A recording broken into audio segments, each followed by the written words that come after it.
तो अगला टॉपिक जो हम लोग पढ़ने वाले हैं दैट इज प्रोकैरियोटिक सेल। ठीक है, अब प्रोकैरियोटिक सेल की जहां बात हो जाती है, प्रो मतलब क्या हुआ सर? प्रो मतलब हो गया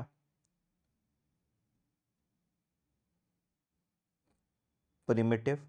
ठीक है, कैरियोटिक मतलब क्या हो गया? कैरियोटाइप, है ना? तो प्रिमिटिव टाइप अगर न्यूक्लियस है तो इसको हम प्रोकैरियोटिक सेल कहते हैं। ठीक है, now the prokaryotic cells are represented by क्या? बैक्टीरिया, ब्लू ग्रीन एल्गे जिसको साइनोबैक्टीरिया भी कहते हैं,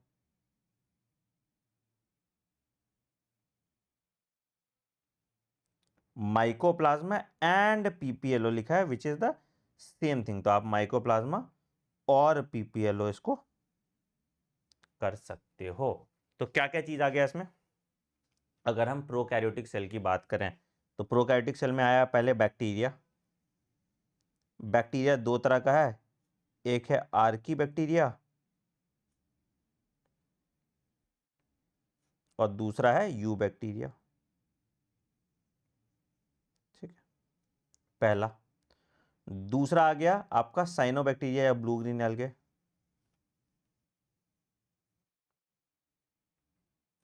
और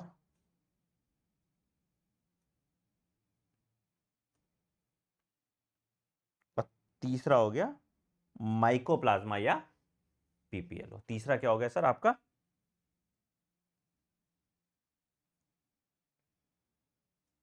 और पीपीएलओ। ठीक है, तो ये सब कहां आ गए? प्रोकैरियोटिक सेल में, जो कि कौन से किंगडम का पार्ट है? किंगडम मोनेरा का पार्ट है। कौन से किंगडम का पार्ट है? किंगडम मोनेरा का पार्ट है। ठीक है, अच्छा क्या है sir? They are generally smaller and multiply at more rapidly than eukaryotic cell. Obviously size में छोटा है। अगर साइज की बात करें, साइज ऑफ बैक्टीरियल सेल तो कैसा है सर?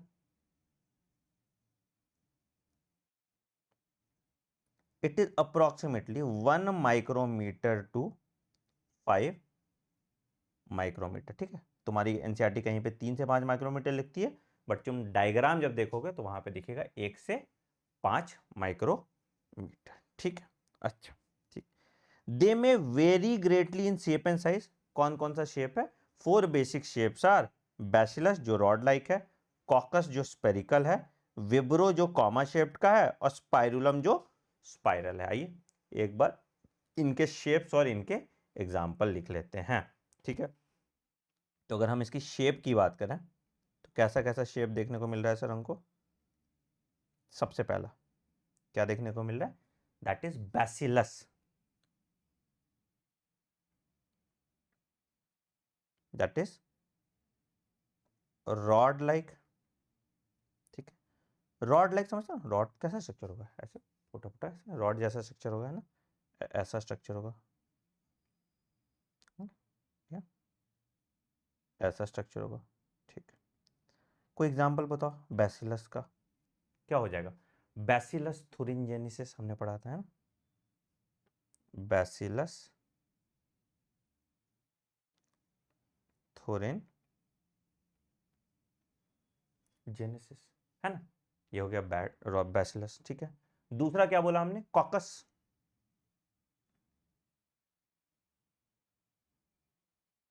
कॉकस कैसा होगा सर? कॉकस पे कॉकस, कोकाई, स्पेरिकल, है ना? गोल जैसा स्पेरिकल है, ऐसा स्ट्रक्चर होगा। ठीक है, अब एक कॉकस है तो मोनोकॉकस, दो कॉकस है तो डिप्लोकॉकस, तीन कॉकस है तो स्ट्रेप्टोकॉकस, चार कॉकस है तो सॉरी तीन कॉकस है तो ट्रिप्लोकॉकस, चार कॉकस है तो स्ट्रेप्टोकॉकस, है ना? तो जैसे हमको देखा है स्ट्रेप्टोकॉकस निमोनिया।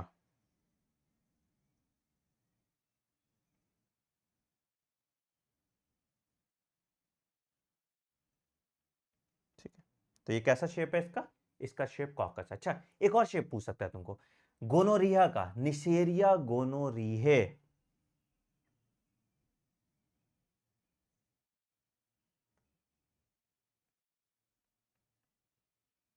ठीक है, तो ये भी कैसा शेप है, it is also spherical in shape. ठीक है, अच्छा फिर आ गया विब्रियो, कैसा हो गया सर ये, कॉमा शेप्ड है, कॉमा समझते, ऐसा कॉमा, ऐसा का शेप का होगा, कैसा शेप है, इट इज कॉमा शेप्ड। ठीक है, क्या इसका एग्जांपल आ जाएगा, विब्रियो कोलेरा,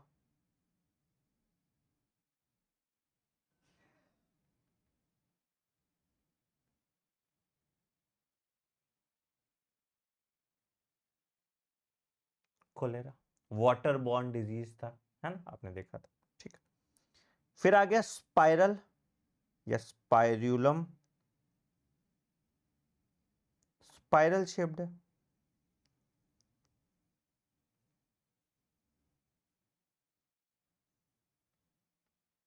ठीक है, क्या एग्जांपल आ जाएगा इसका, हेलिकोबैक्टर पाइलोरी, आपके पेट में होता है, क्या एग्जांपल हो गया, हेलिकोबैक्टर पाइलोरी, हेलिकोबैक्टर पाइलोरी आपका ये आ गया। ठीक है, तो स्पाइरल कैसे होगा, ऐसे कर्व्ड सा होगा। ठीक है, अब इस पे फ्लैजिला हो सकता है, फ्लैजिला नहीं हो सकता, किसी पे भी फ्लैजिला हो सकता है, फ्लैजिला नहीं हो सकता। ठीक है, ठीक है, पहले हम लोग को पढ़ाता था कि based on the flagella also आगे क्या होगा, मतलब ठीक है, तो लेप्टोट्रिकस होता था ये सब, अब हमको नहीं पढ़ना है। ठीक, चलिए ये वाली बात होगी शेप की। अब क्या बोल रहा है, the organisation of prokaryotic cell is fundamentally similar even though prokaryotes exhibit a wide variety of shape and function. ठीक, हमने शेप और फंक्शन देख लिया। ठीक है, उसके बाद क्या बोल रहे हैं भाई साहब, prokaryotes have a cell wall surrounding the cell membrane except in microplasma. ठीक है, तो एक पॉइंट यहां पे जो मेरे काम की चीज क्या है, माइकोप्लाज्मा लैक्स सेल वॉल, बाकी सब प्रोकैरियोट्स में सेल वॉल होता है, माइकोप्लाज्मा और पीपीएलओ लैक्स सेल वॉल। ठीक है, माइकोप्लाज्मा और पीपीएलओ प्लीरोनिमोनिया लाइक ऑर्गेनिज्म क्या है, इट लैक्स सेल। ठीक है, पॉइंट नंबर 1। ठीक है सर, बहुत अच्छी बात है। फिर क्या बोल रहा है, द सेमी फ्लूइड मैट्रिक्स, देखो पहले एनसीईआरटी फ्लूइड मैट्रिक्स लिखता था, अब इसको ठीक कर दिया है। ठीक है, the semi fluid matrix filling the cell is called cytoplasm. ठीक है, जो सेमी फ्लूइड मैट्रिक्स है पूरे सेल मेम्ब्रेन के अंदर, उसको हम क्या बोल देंगे, साइटोप्लाज्म। ठीक है, अच्छा, no well defined nucleus, nucleus नहीं प्रेजेंट है ना, अभी हम इसका डायग्राम देखेंगे तो आपको सब कुछ अच्छे दिखेगा। नो वेल डिफाइंड न्यूक्लियस, बहुत इंपॉर्टेंट पॉइंट है, मतलब membrane bound cell organelles are absent, तभी तो प्रोकैरियोटिक सेल है ना, हमने ऑलरेडी बात किया। तो membrane bound cell organelles are absent,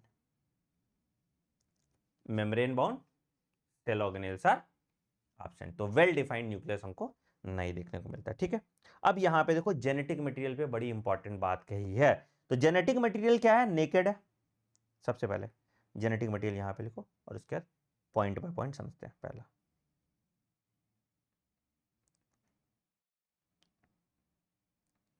क्या है सर जेनेटिक मटेरियल, सबसे पहले जेनेटिक मटेरियल जो है ये डीएनए है। ठीक है, डबल स्टैंडर्ड है,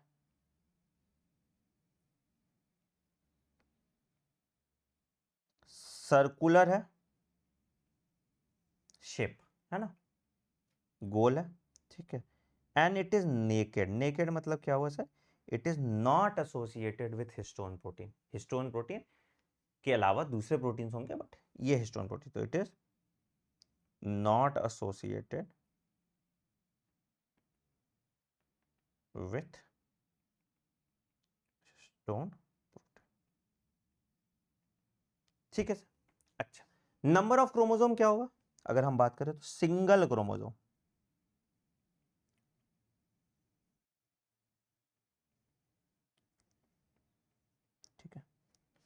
तो जेनेटिक मटेरियल क्या है? डीएनए है, डबल स्टैंडर्ड है, सर्कुलर है, नेकेड है and made up of single chromosome and this genetic material is encased in a region called, जहां पे है उसको क्या कहते हैं? Region called nucleoid. ये कहां पे?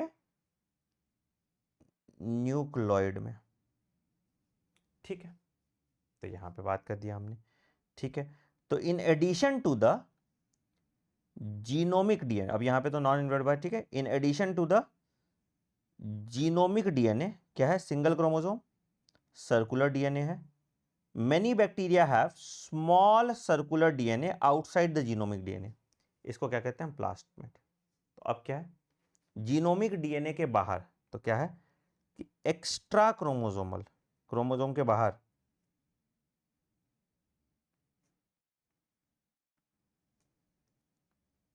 जेनेटिक मटेरियल, ये भी कैसा है? ये भी डबल स्टैंडर्ड है, ये भी सर्कुलर है, ये भी डीएनए है, इसको हम कहते हैं प्लाज्मिड, ठीक है। तो क्या करता है ये प्लाज्मिड? ये प्लाज्मिड एक यूनिक फिनोटाइप देगा बैक्टीरियल को सेल को, तो it will give unique phenotypic expression to the bacterial cell, unique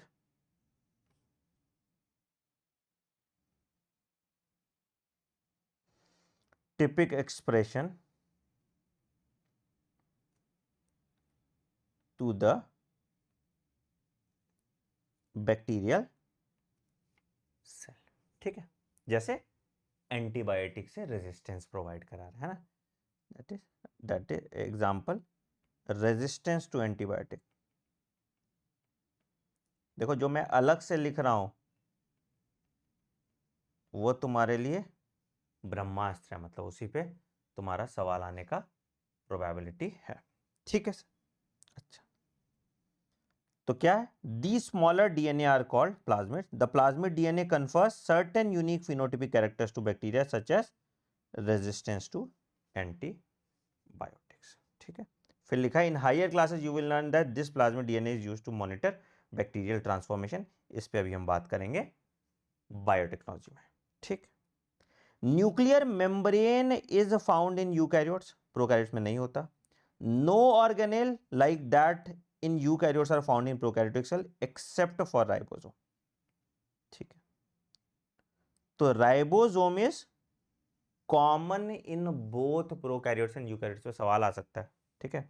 एक और की पॉइंट्स ऐड करो, ribosome is common in both prokaryotes and eukaryote. देखो जो एनसीईआरटी से छन के लाइन निकल रहा है ना, बड़ा इंपॉर्टेंट है ना। Ribosome is common for both prokaryotes and eukaryote, ठीक है। इस पे और भी तरह के सवाल बन सकते हैं, अभी मैं बताऊंगा अभी आगे चल के, ठीक है। अच्छा, prokaryotes have something unique in form of inclusions, है ना, इंक्लूजन बॉडी जो साइटोप्लाज्म के अंदर है, ठीक है। A specialised differentiated form of cell membrane called mesosome is characteristics of prokaryotes, अभी इस पे बात करेंगे। They are essentially in foldings of the cell membrane, ठीक है। इस सब पे भी हम बात करेंगे, ठीक है। इन सब पे अभी हम एक एक करके हर चीज पे बात करते हैं, ठीक है। तो अगर हम एक स्ट्रक्चर बना लें, डायग्रामेटिकली समझने की कोशिश करें, structure of a prokaryotic cell, ठीक है, और इसी पे सब कुछ लिख लें तो तुम्हारी लाइफ बहुत आसान हो जाएगी, है ना। तो आइए, structure of a prokaryotic cell,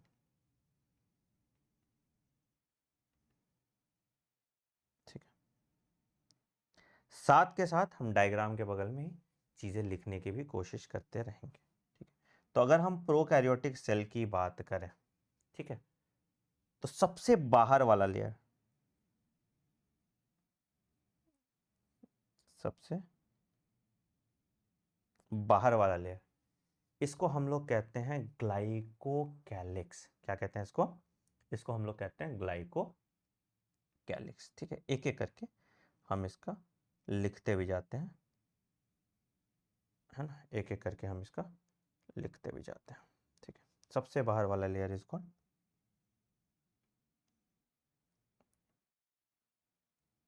glyco, ठीक है। अगर ये ग्लाइकोकैलिक्स थिक है, अगर ये ग्लाइकोकैलिक्स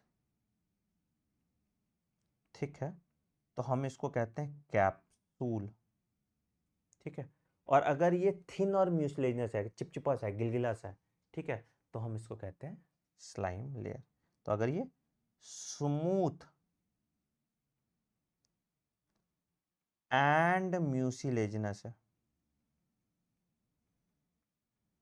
म्यूसिलेजिनस मतलब म्यूकस के जैसा, ठीक है, तो हम इसको कहते हैं, हम इसको कहते हैं स्लाइम लेयर। तो सबसे पहला हो गया ग्लाइकोकैलिक्स, ठीक है। दूसरा लेयर की अगर हम बात करें तो ये आ जाएगा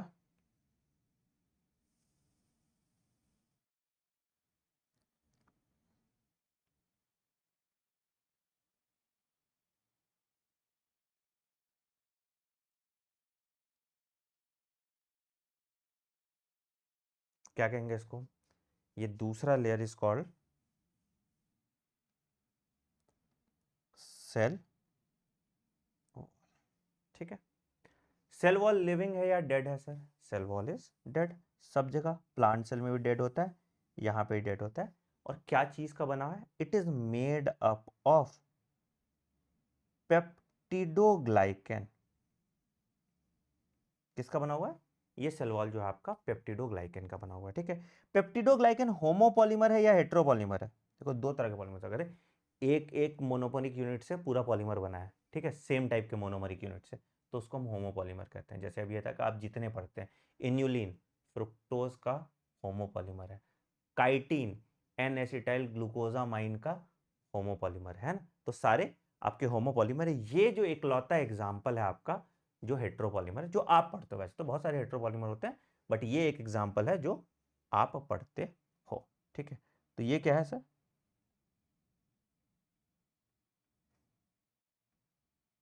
हेट्रोपॉलीमर है, ठीक है।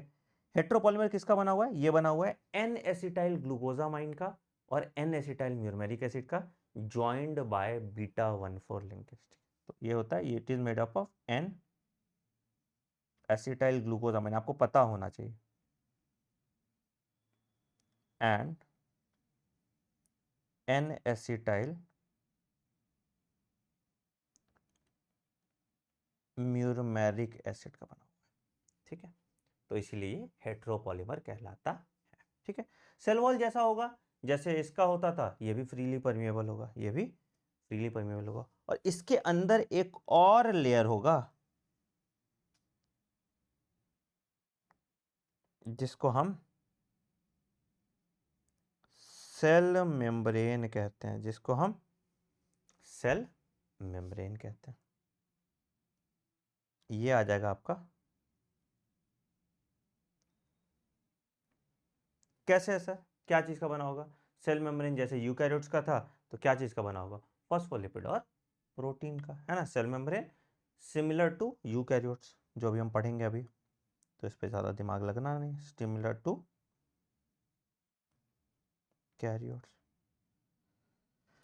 तीनों को अगर मिला दो, तीनों को अगर हम मिला दें, क्या, glycocalyx, cell wall plus cell membrane, तो ये तीनों मिला के मेरा बनाता है, ये तीनों मिला के मेरा बनाता है क्या, ये तीनों मिला के मेरा बनाता है सेल इनवेलप। ये तीनों मिला के मेरा बनाता है सेल इनवेलप। ये तीनों मिला के मेरा बनाता है cell envelope, C E L L E N V E L O P, ठीक है। ये तीनों मिला के मेरा बनाता है सेल इनवेलप, जो एक प्रोटेक्टिव यूनिट है मेरा बैक्टीरियल सेल का, जो एक प्रोटेक्टिव यूनिट है मेरा बैक्टीरियल सेल का, ठीक है। अच्छा, बहुत अच्छी बात है, ये हो गया सेल इनवेलप वाली बात, ठीक है। एक बार सेल इनवेलप वाली बात ऊपर पढ़ लेते हैं और इसका एडिशन पढ़ लेते हैं, फिर हम वापस इस डायग्राम पे आ जाएंगे, ठीक है।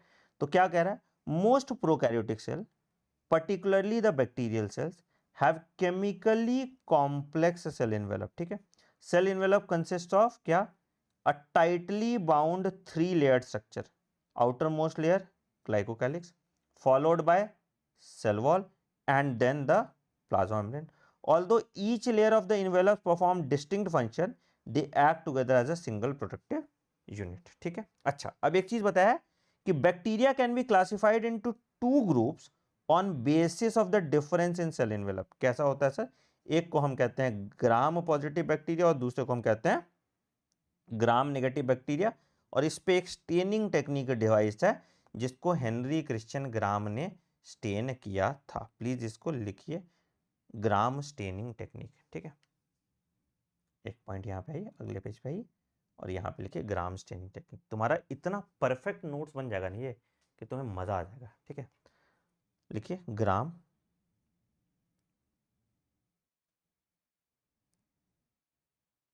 स्टेनिंग टेक्निक, ठीक। क्या होता है, it was done by Henry Christian Gram, Henry Christian. तो क्या किया इन्होंने, इन्होंने सबसे पहले स्टेप नंबर 1 ऐड किया क्रिस्टल वायलेट। क्या हुआ, प्राइमरी स्टेन वाज एडेड,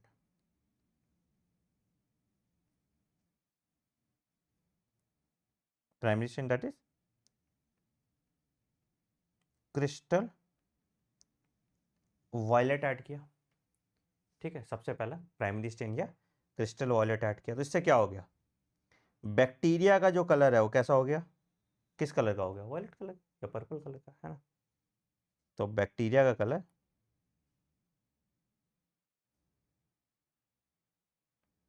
कैसा हो गया, वायलेट, ठीक है। मैंने एक क्रिस्टल वायलेट पिगमेंट डाला, बैक्टीरिया कलर, ठीक है। अब इसको हम पक्का करने के लिए, रंग को पक्का करते हैं ना, तो हमने एक मॉडर्न डाल दिया जिसको आयोडीन कहते हैं, जो पेनिट्रेट कर जाएगा अंदर, ठीक है।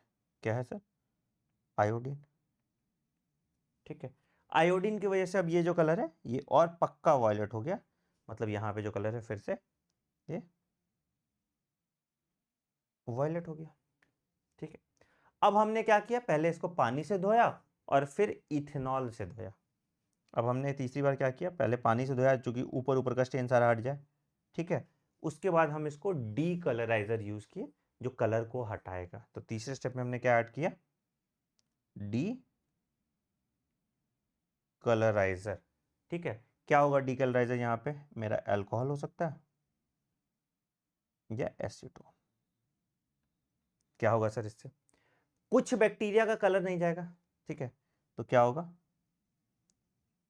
अब 2 स्टेप होगा इसमें, इस केस में कैसा, कुछ बैक्टीरिया रिटेन कर लेगा ग्राम स्टेन को, some bacteria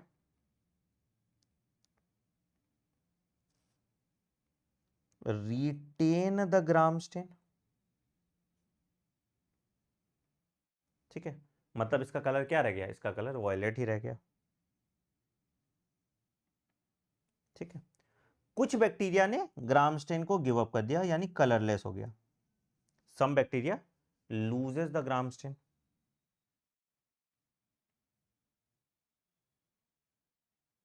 loose the Gram stain,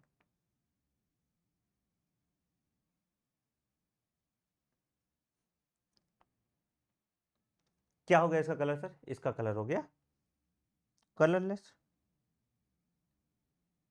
ठीक है, ठीक है। अब इसके बाद इन बैक्टीरिया पे हमने क्या किया, हमने फिर ऐड किया काउंटर स्टेन, मतलब एक दूसरा स्टेन डाला।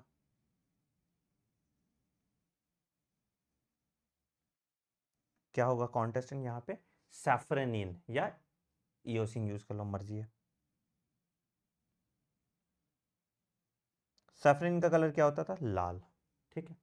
तो अब इससे क्या हुआ, इससे क्या हुआ, सेम जो ये बैक्टीरिया था, ठीक है, ये सैफ्रेनिन ऐड करने के बाद इसका कलर जो है वॉयलेट से पर्पल हो जाएगा। क्या ऐड किया हमने, सैफ्रेनिन, ठीक है, और इसका कलर कलरलेस से क्या हो जाएगा, पिंक। ठीक है, ताकि ये दिख पाए, ताकि ये दिख पाए। तो ये जो पर्पल वाला है ये मेरा ग्राम पॉजिटिव बैक्टीरिया जिसने रिटेन किया ग्राम स्टेन, और ये जो मेरा पिंक वाला है ये मेरा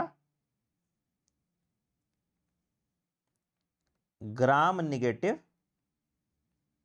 बैक्टीरिया है जिसने ग्राम स्टेन रिटेन नहीं किया, जिसने ग्राम स्टेन रिटेन नहीं किया। क्लियर है? तो इसी के बेसिस पे हम बैक्टीरिया को डिवाइस करते हैं ग्राम पॉजिटिव और ग्राम नेगेटिव में। ठीक है, क्यों हुआ ऐसा, इसका रीजन भी आइए लिख लेते हैं। ठीक है, तो क्या होता है कि ग्राम पॉजिटिव बैक्टीरिया जो है उसका जो आउटर वॉल है बहुत थिक होता है, पेप्टिडोग्लाइकन का लेयर बहुत थिक होता है। तो ग्राम पॉजिटिव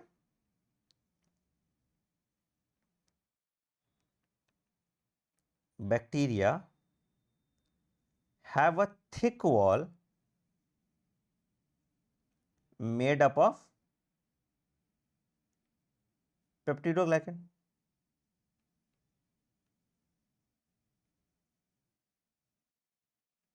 ठीक है, तो सेल वॉल इसका बहुत थिक है पेप्टिडोग्लाइकन का, इसीलिए इसीलिए क्या होता है, अल्कोहल से इसका स्टेन रिमूव नहीं हो पाता क्योंकि वो अंदर घुस गया है स्टेन। ठीक है, सो सो alcohol is not able to rinse off the stain। ठीक है, अल्कोहल उसको हटा नहीं पाता क्योंकि अंदर घुस गया स्टेन। ठीक है, बट वहीं हम ग्राम नेगेटिव बैक्टीरिया की बात करें, ग्राम नेगेटिव का एक पतला लेयर है पेप्टिडोग्लाइकन का, तो तुरंत उसको निकाल सकता है स्टेन। ठीक है, तो अगर हम ग्राम नेगेटिव बैक्टीरिया की बात करें तो ग्राम नेगेटिव बैक्टीरिया, ठीक है, has a thin layer of peptidoglycan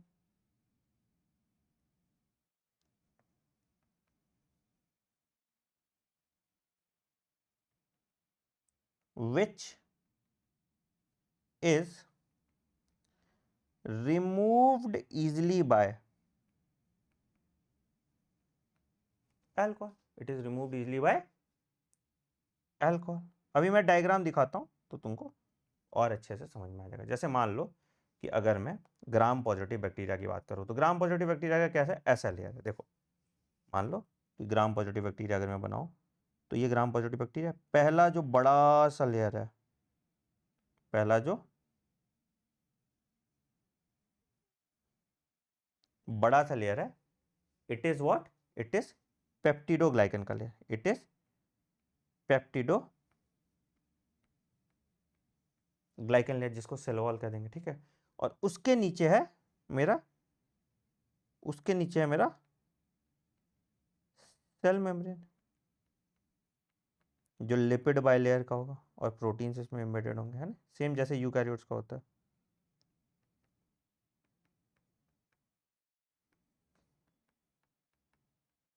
ठीक, तो ये ग्राम पॉजिटिव है। ठीक है, और यहाँ पे मान लो प्रोटीन्स है, यहाँ पे मान लो प्रोटीन्स है।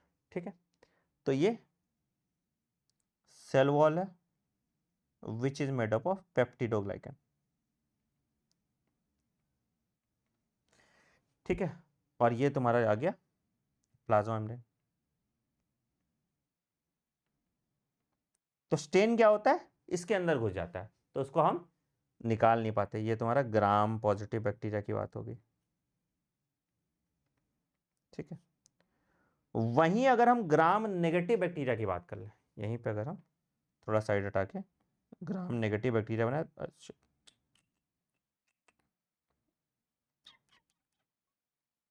ग्राम नेगेटिव बैक्टीरिया की बात करें तो ग्राम नेगेटिव में क्या है, किस सेल मेम्ब्रेन है, यहाँ मान लो एक सेल मेम्ब्रेन का लेयर है, छोटा ही बनाता है। ठीक है, इतना तो तुम समझ जाओगे। ठीक है, ये सेल मेम्ब्रेन का लेयर है और इसके बीच में पेप्टिडोग्लाइकन का लेयर, पतलू सा। इसके बीच में पेप्टिडोग्लाइकन का लेयर है और फिर नीचे सेल मेम्ब्रेन है।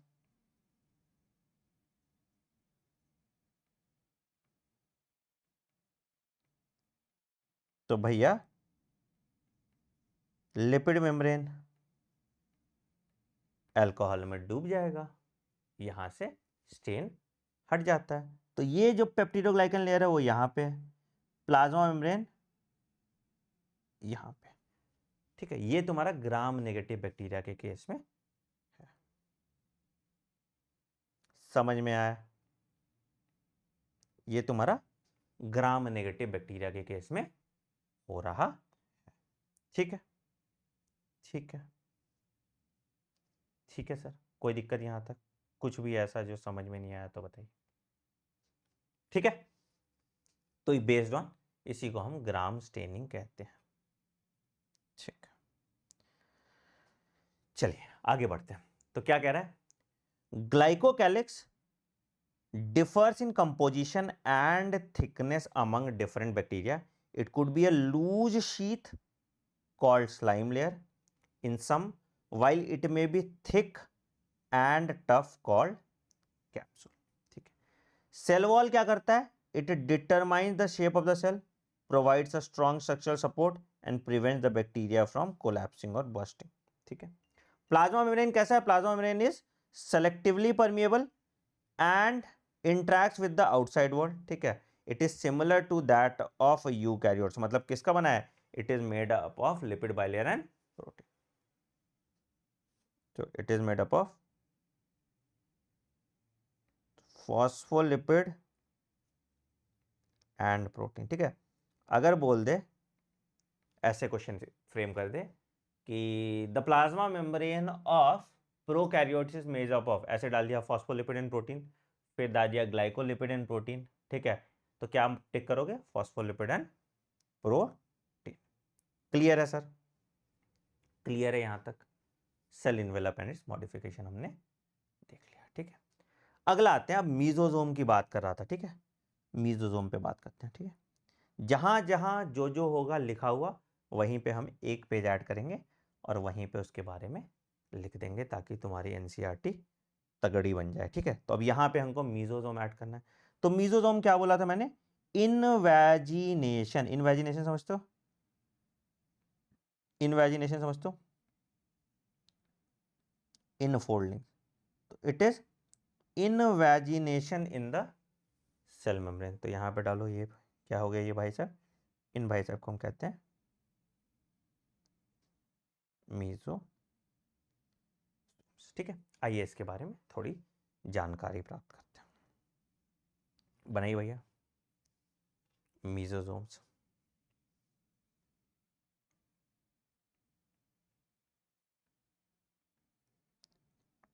क्या है सर, इट इज इनवैजिनेशंस और infoldings in the plasma membrane.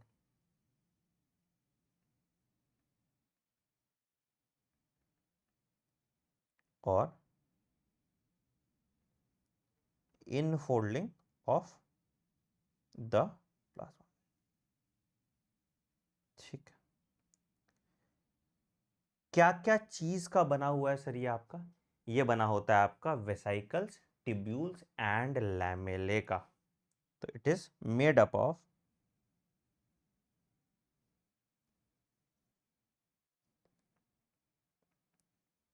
Vesicles,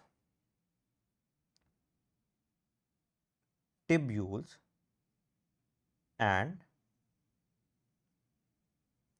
लैमेले, ठीक है। Vesicles, tubules and vesicular structure समझते हो, गोल गोल गोल गोल गोल गोल ऐसा, ये वेसिकुलर स्ट्रक्चर हो गया, ठीक है। ट्यूबुलर स्ट्रक्चर क्या हो गया, ट्यूब जैसा स्ट्रक्चर, मान लो इनफैजिनेशन ऐसे लंबा सा है, ठीक है। लैमेले मतलब बहुत सारे फोल्ड्स, तो अगर मान लो ऐसे ऐसे ऐसे, है ना। तो वेसाइकल्स, टिब्यूल्स एंड लैमेले, ठीक है। मीजोजोम दो तरह का होता है, हालांकि आपकी एनसीईआरटी नहीं लिखती, बट फिर भी हम लिख लेते हैं इन केस थोड़ा एनसीईआरटी के बाएं दाएं हम चलना स्टार्ट करेंगे, ठीक है। तो mesosome is of two types. कैसा सर? पहला मीजोजोम होता है, इसको हम कहते हैं लेटरल मीजोजोम, ठीक है। और दूसरा मीजोजोम होता है जो अंदर घुसा हुआ है। लेटरल मतलब क्या हुआ, साइड में, बाहर। और दूसरा मीजोजोम होता है that is septal mesosome.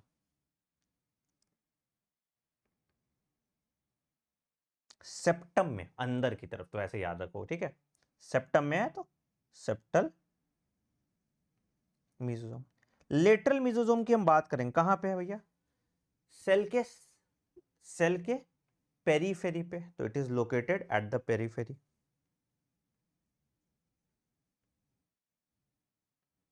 Periphery,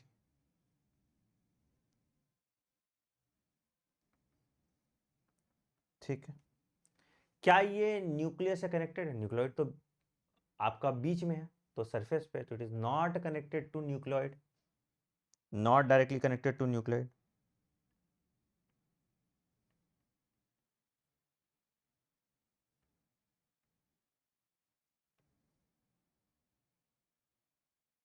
true,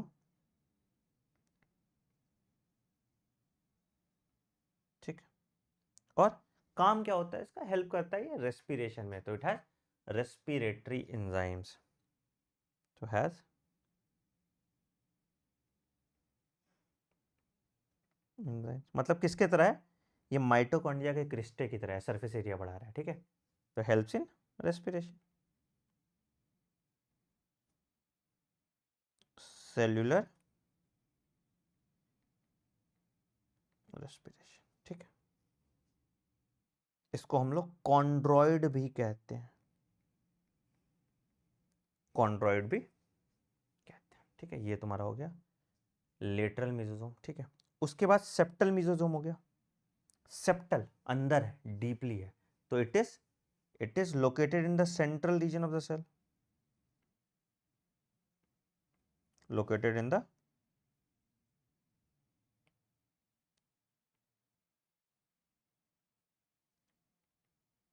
central region of the cell, ठीक है। Central region of the cell पे लोकेटेड है, ठीक है। क्या ये कनेक्टेड है न्यूक्लियोइड से? Yes, it is connected with nucleoid, connected with nucleoid, ठीक है। अच्छा, क्या रोल है इसका? क्या रोल है इसका? डीएनए रेप्लिकेशन, तो हेल्प्स इन डीएनए रेप्लिकेशन। और क्या करेगा? सेप्टम का फॉर्मेशन करेगा, तो सेल वॉल का सिंथेसिस करा रहा है, तो डीएनए रेप्लिकेशन कराएगा, ठीक है। और क्या करेगा? और क्या करेगा? सेल वॉल का फॉर्मेशन करेगा,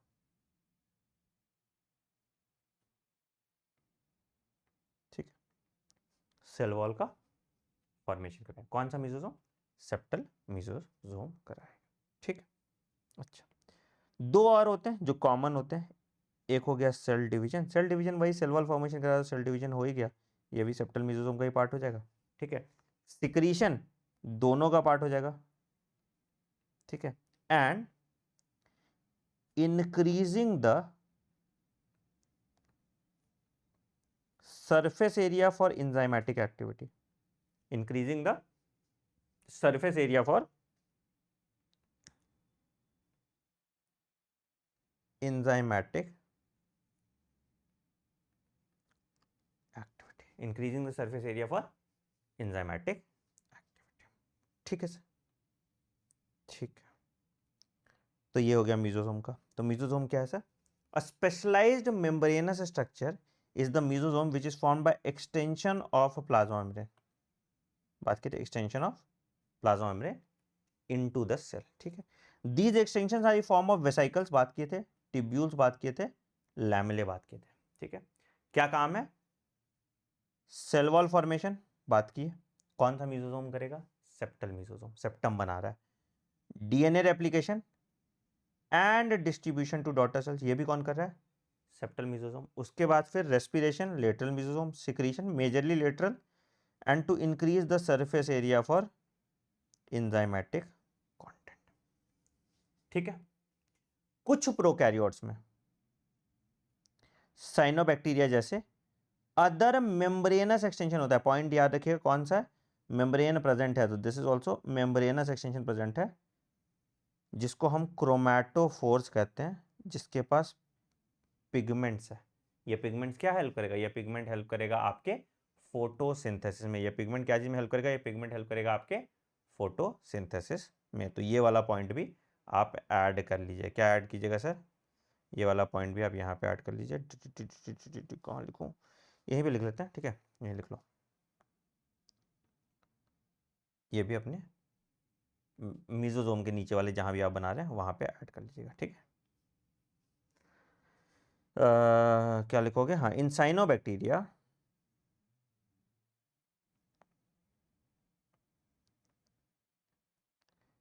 क्या प्रेजेंट है, क्रोमैटोफोर्स। अच्छा, एक चीज याद रखना, जितने भी मेम्ब्रेनस एक्सटेंशन होंगे कहाँ से निकलेगा, प्लाज्मा मेम्ब्रेन से निकलेगा, ठीक है, याद रखिएगा। जितने भी मेम्ब्रेनस एक्सटेंशन है कहाँ से निकलेंगे, प्लाज्मा मेम्ब्रेन से निकलेंगे। तो ये क्या है, मेम्ब्रेनस एक्सटेंशन कहाँ से निकला है, प्लाज्मा मेम्ब्रेन से, membranes extension from plasma membrane.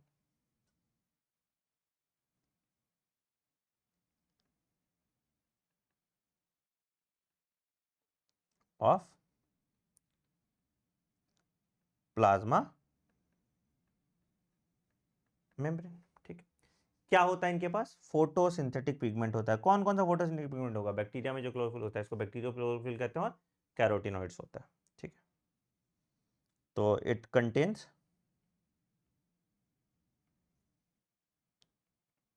Photosynthetic pigment, ठीक है। कौन कौन सा sir, bacteriochlorophyll and carotenoids.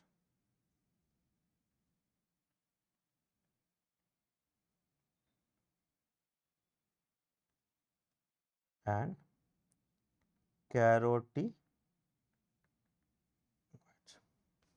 ठीक है,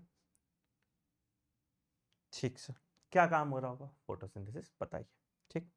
आगे बढ़ते हैं, अब यहां पे आ जाते हैं अगला, क्या, बैक्टीरियल सेल्स में बी मोटाइल, मतलब मूवमेंट शो कर सकता है, या नॉन मोटाइल, मूवमेंट शो नहीं कर सकता। अगर मोटाइल है तो इसके पास thin filamentous extension from the cell wall निकलता है, जिसको फ्लैजिला कहते हैं। कहां से निकल रहा है, पहला पॉइंट, पहला फिलामेंटस एक्सटेंशन है, ठीक है, और कहां से निकल रहा है, सेल वॉल से निकल रहा है, सेल मेम्ब्रेन से नहीं निकल रहा है। यह डिफरेंस है बैक्टीरियल और यूकैरियोटिक फ्लैजिला में। Eukaryotic flagella is covered by plasma membrane, it is not covered by plasma membrane, ठीक है, तो याद रखिएगा, ठीक है। तो अगला आ जाते हैं, फ्लैजिला का भी बात कर लेते हैं। अच्छा, इसके बाद आएगा ना, हाँ, इसके बाद वाले पेज पे आते हैं। अगला आ जाते हैं, फ्लैजिला की बात करते हैं, या बैक्टीरियल फ्लैजिला की बात कर लेते हैं, ज़्यादा अच्छा लिखेगा।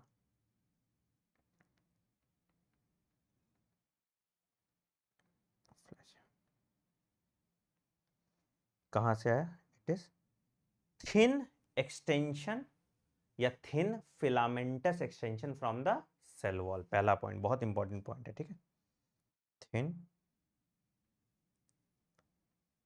filamentous extension from the cell wall, from the cell wall। कहने का तात्पर्य क्या है मालिक, कहने का तात्पर्य है कि it is not bound by cell membrane, cell membrane नहीं है ना, इट इज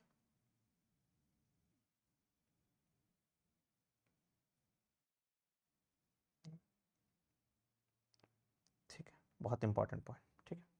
कौन से प्रोटीन का बना हुआ है, it is made up of flagellin protein, it is of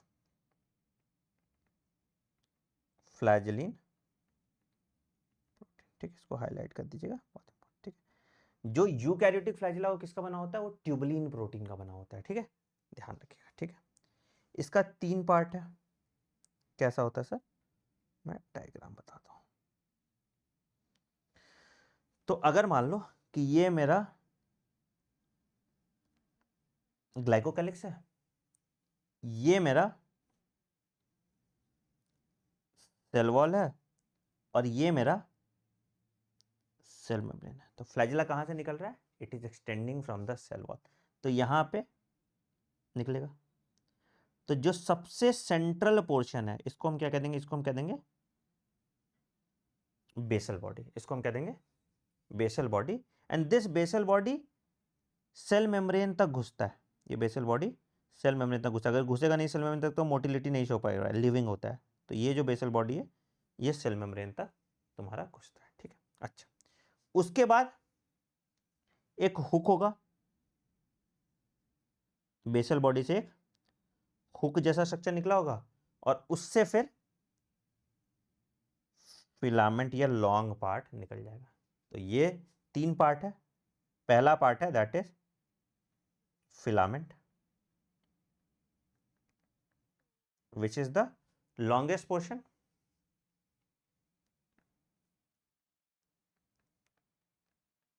तो एनसीईआरटी की लैंग्वेज लिख रहा हूं, ठीक है। And it extend from cell surface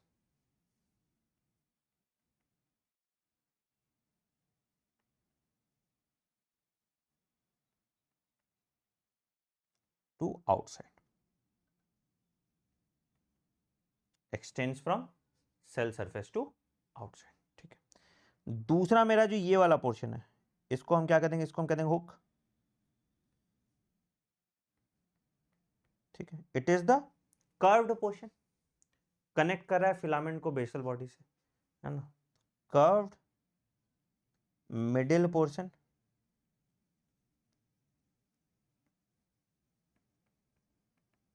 that connects filament to basal body।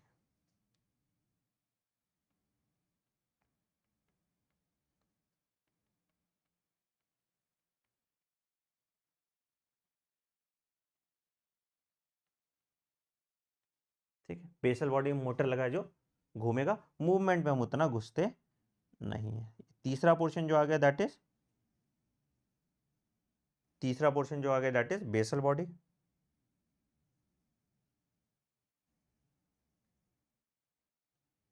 Basal body sir क्या है? It is embedded in the cell membrane, cell membrane के अंदर, ठीक है। तभी तो उसको ताकत मिल रहा है इन सेल मेम्ब्रेन, ठीक है। इसके पास प्रोटीन रिंग्स प्रेजेंट होते हैं जो हेल्प करता है इसके मूवमेंट में, ठीक है। तो हैज, हम इसको डिटेल में नहीं जा रहे हैं, एलपीएसएम होता है, बहुत कुछ पढ़ाते थे हम लोग को टाइम पे। अब तुम्हारे इस जन्म में सवाल नहीं आएगा तो हम उसमें क्यों जाएं, ठीक है। Has protein ring and a central rod which acts as, ठीक है। तो ये ऐसे ऐसे घूमेगा, ऐसे ऐसे घूमेगा, ऐसे ऐसे घूमेगा, जिसकी वजह से फ्लैजिला मूवमेंट शो करेगा, ठीक है। तो ये हो गया तुम्हारा बैक्टीरियल फ्लैजिला की बात। देखिए क्या कहती है एनसीईआरटी। तो bacteria show a range in the number and arrangement of flagella, हमने बोला था इसके बारे में बात नहीं करना, ठीक है। Bacterial flagella is compose of 3 parts, filament, hook and basal body. Filament is the longest portion, extend from the cell surface to outside, ठीक। बाकी के बारे में बात नहीं किया, ठीक। आओ अपने मेन डायग्राम में एक फ्लैजिला भी बना ही देते हैं। डिंग डिंग डिंग डिंग डिंग डिंग डिंग डिंग डिंग डिंग डिंग डिंग, सेल वॉल से निकालते हैं। डिंग डिंग डिंग डिंग डिंग डिंग डिंग डिंग डिंग डिंग डिंग डिंग, इसको बना देते हैं फ्लैजिला, ठीक है सर। अच्छा, फिर अगला क्या आया सर? अगला आ गया बिसाइड फ्लैजिला क्या है? पिलाई और फिम्ब्रे। ये दोनों कौन सा स्ट्रक्चर है? ये नॉन मोटाइल स्ट्रक्चर है, and these are also surface structures of bacteria but do not play a role in motility. तो नॉन मोटाइल स्ट्रक्चर है, ठीक है। आइए इनके बारे में भी बात कर लेते हैं। जब इतनी बात हो गई तो एक और डब्बा लगाओ, दैट इज पिलाई और फिम्ब्रे की बात करते हैं। तो सबसे पहला लगाइए नंबर पिलाई, ठीक है। क्या चीज का बना होता है? It is made up of pilin protein. कौन कौन सा प्रोटीन का सब बना है प्लीज याद रखिएगा, ठीक है। कैसा है?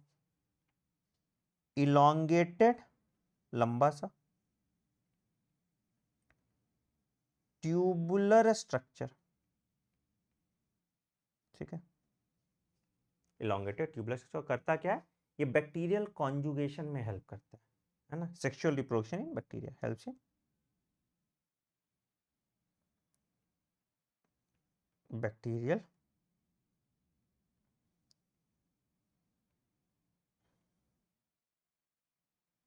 दैट इज क्या? Sexual reproduction in bacteria.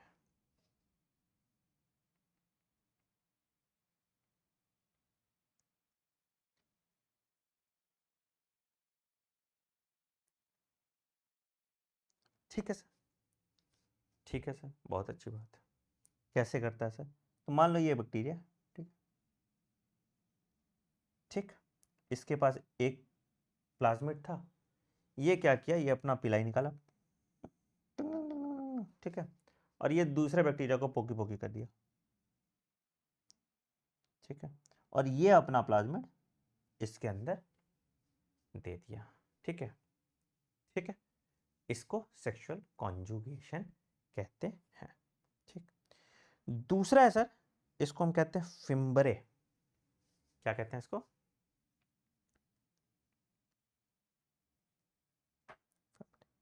ये भी क्या चीज का बना हुआ है sir? It is also made up of pilin protein, याद रखिएगा। दोनों सेम कंपोनेंट का बना हुआ होता है, ठीक है। क्या सर? ये है स्मॉल ब्रिशल लाइक, छोटा ब्रश है ना, इससे भी पतला, पिलाई से ही पतला है ना, small structure sprouting out of the cell,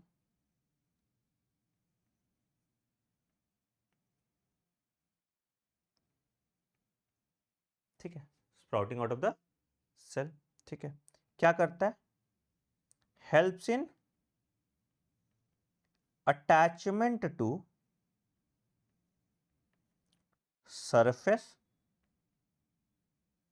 और host tissue, helps in attachment to surface और होस्ट टिश्यू। इसका एक एग्जांपल निसेरिया गोनोरी है,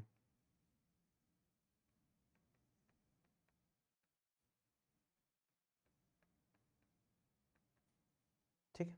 ये दोनों कौन कौन से? नॉन मोटाइल स्ट्रक्चर्स हैं। ये दोनों कौन कौन से? दोनों हैं आपके नॉन मोटाइल स्ट्रक्चर। मोटाइल में फ्लैजिला हो गया, यहाँ नॉन मोटाइल स्ट्रक्चर,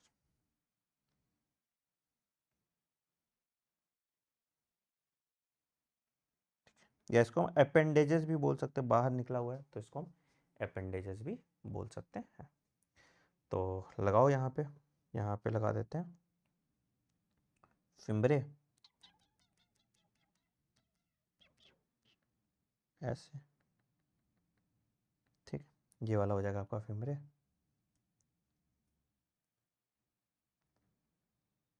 जो अटैचमेंट में हेल्प करेगा। और अगर मान लो यहाँ से ट्यूबुलर स्ट्रक्चर निकल रहा है, ये भी ऐसा नहीं कि एक ही हो सकता है, एक से ज़्यादा भी हो सकता है, ठीक है। इसको हम कहते हैं,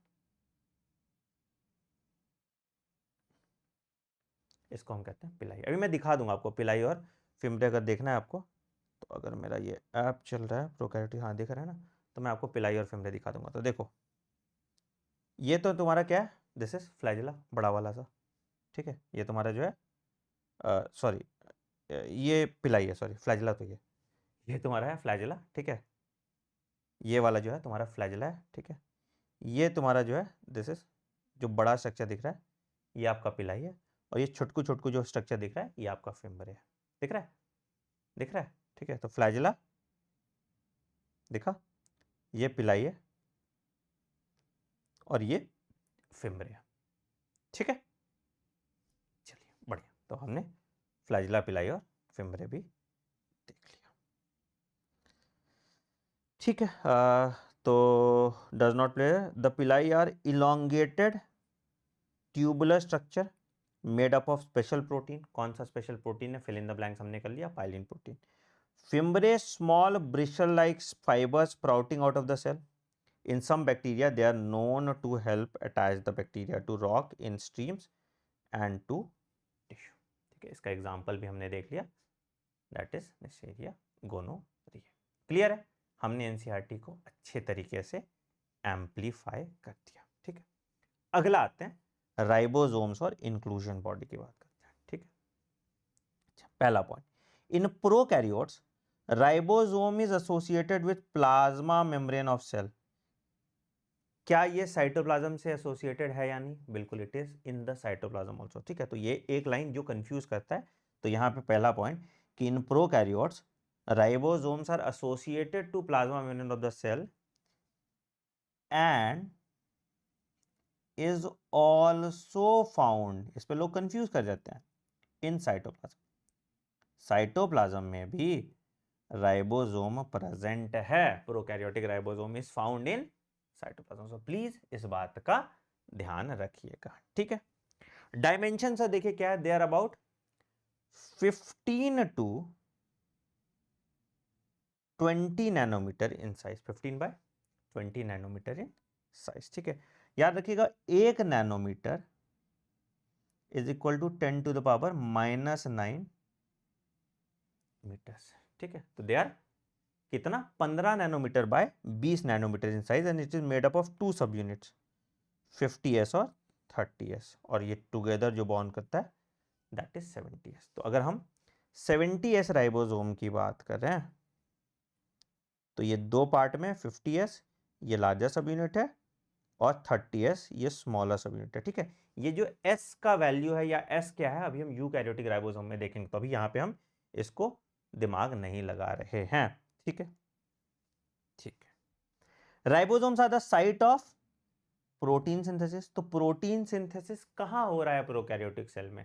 प्लाज्मा मेम्ब्रेन में हो रहा है, साइटोप्लाज्म में हो रहा है. तो क्या लिखेंगे, protein synthesis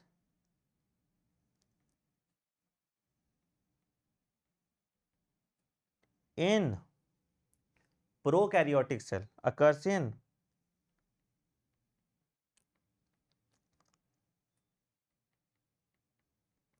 cytoplasm and plasma membrane. Yes or no? Cytoplasm and plasma membrane. Clear है सर? अच्छा, फिर क्या कहा, several ribosomes may attach to a single mRNA. ठीक है, and forms a chain called polyribosome या पॉलीसोम. ठीक है, तो 6 से 7 राइबोसोम एक mRNA के साथ अटैच होता है जिसको हम पॉलीसोम कहते हैं, जो क्या कर रहा है, translates mRNA to protein, protein synthesis में हेल्प करता है. ठीक है, तो अगर सेवरल राइबोसोम एक सिंगल mRNA के साथ अटैच्ड होता है तो उसको हम पॉलीराइबोसोम या पॉलीसोम कहते हैं.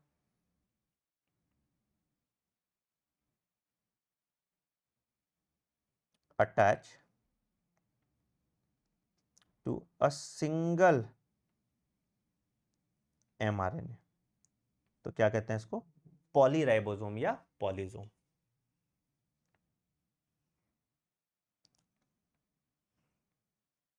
और polyribosome, it is called polysome या पॉलीराइबोसोम. ठीक है, क्या करता है, ट्रांसलेशन में हेल्प कर रहा है mRNA टू प्रोटीन. ठीक है सर, ये हो गया राइबोसोम्स की बात. यहां पे भी हम राइबोसोम बना लेते हैं अपना.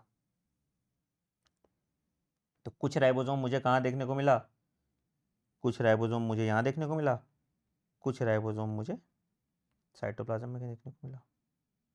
तो ये मेरा हो जाएगा राइबोसोम.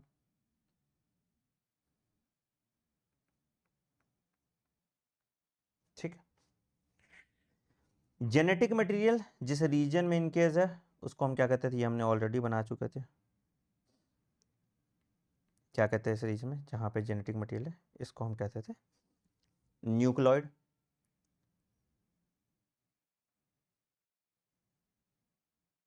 ठीक है, जेनेटिक मटेरियल आपको पता है क्या. और एक्स्ट्रा क्रोमोसोमल जेनेटिक मटेरियल जो है इसको हम कहते थे प्लाज्मिड। ये भी हमने देख लिया था। अब इसके अंदर जो सामान बाकी बचेगा दैट इज इंक्लूजन बॉडीज। तो अंदर जो सामान अब बच गया, अभी एक लास्ट चीज बचा दैट इज इंक्लूजन बॉडी। ठीक है, आइए इंक्लूजन बॉडी पढ़ते हैं। चलिए इंक्लूजन बॉडी देखिए, इंक्लूजन बॉडी। ठीक है, तो इंक्लूजन बॉडी में सर क्या हो गया, reserve material in prokaryotic cells are stored in the cytoplasm in form of inclusion body. ठीक है, पहला point, they are not bound by any membrane. क्या इंक्लूजन बॉडी के पास कोई मेम्ब्रेन है? नहीं, they are not bound by any membrane. ये वाला पॉइंट हाईलाइट करके रखना है। ठीक है, ठीक है, and are found freely in cytoplasm. Example, phosphate granule क्या स्टोर करेगा? Phosphate granule will store phosphate.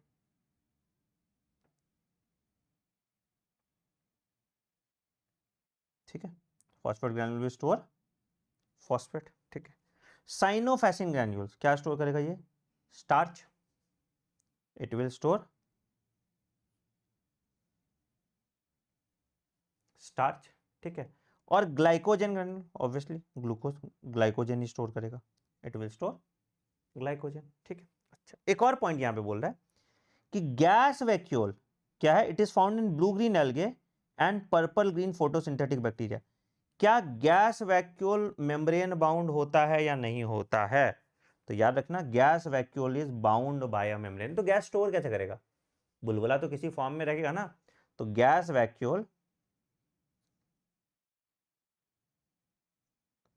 Is bound by a membrane. Please ये पॉइंट लिख लीजिएगा, बहुत बच्चे कंफ्यूज करते हैं gas vacuole sir membrane bound होगा कि नहीं। Gas vacuole is bound by a membrane. Gas vacuole में मेम्ब्रेन प्रेजेंट होगा आपका।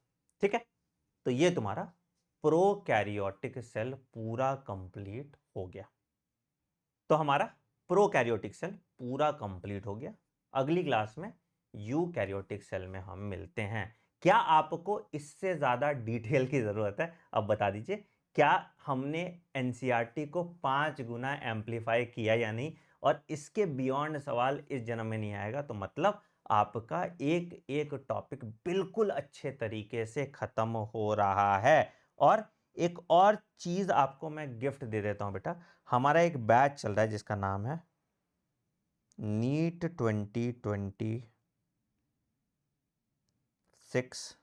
5 गया नहीं है अभी तक दिमाग से। अभ्यास बैच क्या है सर? इस अभ्यास बैच में हम प्रैक्टिस करा रहे हैं। जैसे अभी यहाँ पर थ्योरी एकदम चकाचौंध हो गया। ठीक है, यहाँ पे हम 40,000 क्वेश्चन प्रैक्टिस कराएंगे। ठीक है, और सिर्फ इतना नहीं, 40,000 क्वेश्चन प्रैक्टिस तो करा रहे हैं, प्लस आपको लेक्चर्स भी फ्री में मिल जाएंगे फिजिक्स केमिस्ट्री और बायो के। इस बार हमने चमत्कार कर दिया इसमें। तो आप जब जाएंगे अभ्यास बैच पे, ये नीट 2026 अभ्यास बैच, तो आप डाल लो मेरे वेबसाइट पे जाओ cyton.in पे, तो आपको मेरा ये दिख जाएगा। ठीक है, नीट यूजी पे जाओगे, यहाँ एक्सप्लोर कोर्सेज जाओगे और आपको दिखेगा यहाँ पे नोवा 2.0 प्लस नीट अभ्यास बैच। तो दोनों कुछ यहाँ पे आप देखो पूरा कोर्स कंप्लीट कर रहे हैं, प्लस 40,000 क्वेश्चन प्रैक्टिस कर रहे हैं। ठीक है, तो ये पूरा कोर्स जो आपको 4,999 का दिख रहा है, आपको यहाँ पे बाय नाउ पे क्लिक करना है और डाल देना है। अच्छा, आई एम ऑलरेडी इनरोल्ड, तो ओके, तो क्या कर सकते हैं, बट फिर भी तुमको मैं दिखा देता हूँ। फिर भी मैं प्रोमो कोड दिखा देता हूँ, नीट 100 डाल दूंगा, NEET 100 अप्लाई करूंगा तो ये कोर्स मुझे 3,999 का मिल जाएगा। और 20 तारीख से ये कोर्स स्टार्ट है। तो अभी हम नीट अभ्यास बैच के साथ नोवा 2.0 जो पूरा लेक्चर होता है, डिटेल लाइव क्लास वाला लेक्चर, वो मैं कॉम्प्लीमेंट्री दे रहा हूँ। बाकी अगर आप मेरे रेसिडेंशियल कैंपस में आना चाहते हैं, मेरे साथ पढ़ना चाहते हैं, तो भी आप इस नंबर पे फ़ोन कर लिए 9007002666। 20 तारीख को मेरा आखिरी बैच रेसिडेंशियल स्कूल का स्टार्ट हो रहा है और कुछ ही सीट्स लिमिटेड है, तो फटाफट वहाँ जाके अप्लाई कर दीजिए। On that note I am ending the video. Comment section में जरूर बताना आज का वीडियो कैसा लगा। वीडियो पसंद है वीडियो को लाइक कीजिएगा, चैनल को सब्सक्राइब कर दीजिए और बेल आइकन दबाइए ताकि आप कोई नोटिफिकेशन मिस ना करें। मिलते हैं अगले वीडियो में। Take care, bye bye, have a great day. Thank you.